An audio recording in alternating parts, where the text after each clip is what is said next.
As a Londoner, you would definitely know that almost no restaurants will be open during these festive season, and as someone who refused to cook, what better way to make an excuse for staying in a luxury hotel? So this time, I'm taking you to one of the most luxurious hotels in London, the Peninsula. Like what I mentioned in my previous vlog on its Canton Blue restaurant, if you are familiar with its flagship hotel in Hong Kong, this would not be mistaken for another hotel.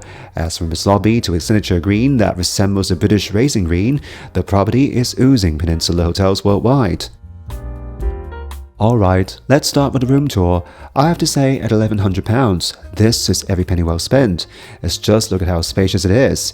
As it is a newly built property, it doesn't have the limitation of other hotels like Langham or the Mandarin Oriental, as the ceilings are much higher and the layout more straightforward. I have to say, if its flagship hotel in Hong Kong needs another major renovation, this should be the benchmark, as it has blended Peninsula's classic elegance with modernity.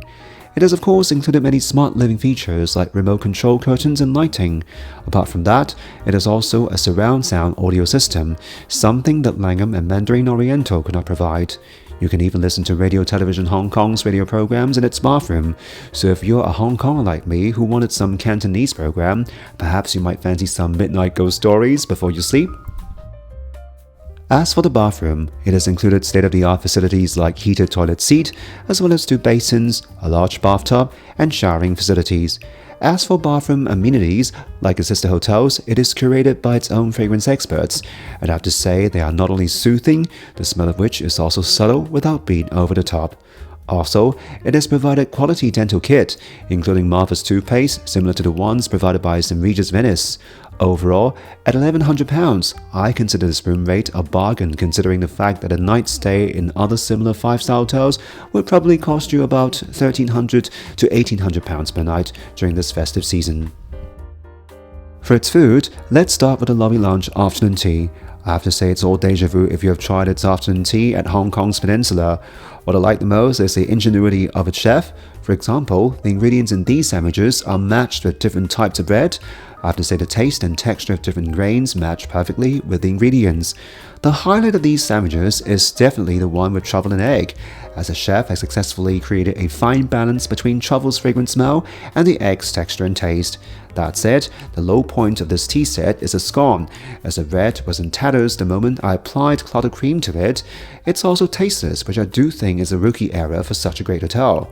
For tea, I've ordered 2 pots. One is a Peninsula blend, which of course never disappoints, but the Da Hong Pao is a bit disappointing, especially I've tasted some good ones in my recent Taiwan trip. For dinner, I've dined in its 2-star Michelin restaurant, the Brooklands. This restaurant is a theme of British racing, as you can see from this classic racing car at the entrance. However, once you have stepped into the restaurant, it's just a typical rooftop restaurant, which to me is kind of an anticlimax. That said, let's focus on its food. This so-called warm-up dish tastes like smoked egg with soy milk. I'm pleasantly surprised by this combination, as the smoked taste of the egg matched with the creaminess of the soy milk. Coupled with the fact that it's warmly served, this is a perfect winter dish. The second course is Exmoor caviar with Roscoff onion and duck jelly. This combination is rich in texture, and I have to say the taste of the duck jelly has beautifully blended with the Roscoff onion. The serving of biscuit with duck jelly is another bright idea. This Cornish cod with Oscietra caviar sauce is a bit predictable though, especially when compared to the rest of the set dinner. This stuffed chapon is a highlight of the set, as it is juicy and matched well with the ingredients and herbs stuffed into it. The beautifully made mashed potato made this dish even more fulfilling, and in my opinion, this is my MVP of the set.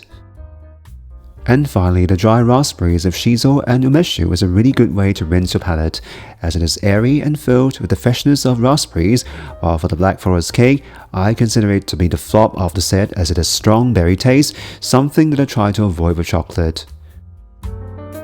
Overall, at £300, I wouldn't say it is a bit of a disappointment, but as a restaurant with 2 Michelin stars, I expect something better, as some courses in this set are hit and miss ones.